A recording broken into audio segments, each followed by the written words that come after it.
ඔයාගේ පුංචි පෙටියත් මෙන්න මේ විදිහට ඉක්ක ගන්නවද? පුංචි පෙටියට ඉක්ක යනවා නම් ඒක සාමාන්‍ය දෙයක්. සාමාන්‍යයෙන් අලුතෙන් ඉපදුණු පුංචි පැටවුන්ට ඉක්ක නිතර නිතර හැදෙනවා.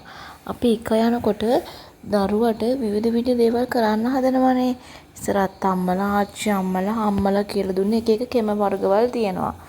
ඒ වගේ දේවල් අපි කරන්න යනකොට ඒ විදිහින් දරුවට හානියක් වෙන්න පුළුවන්.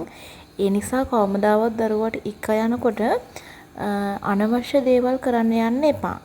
මෙන්න මේ විදිහට සයිඩ් එකට කොට්ටයක් තියලා සයිඩ් එකට මෙන්න මේ විදිහට ඇල කරලා බබාව තියලා තිබ්බොත් හොඳටම ප්‍රමාණවත්. එයාට ඉක්ක ගිහිල්ලා නතර වෙනවා කෙටි වෙලාවකින්. නිකන් හරි බබා අඬනවා නම් ඕනවත්වා ඉක්ක යනවත් එක්කම එහෙනම් කිරි ටිකක් දුන්නොත් ප්‍රමාණවත් දරුවට. පුංචි පැටියට කිරි ටිකක් දීලා නලව ගන්න පුළුවන්. ඉක්ක යනකොට මෙන්න මේ ක්‍රම දෙක විතරක් ඔයගොල්ලන් අනුගමනය කරන්නකෝ.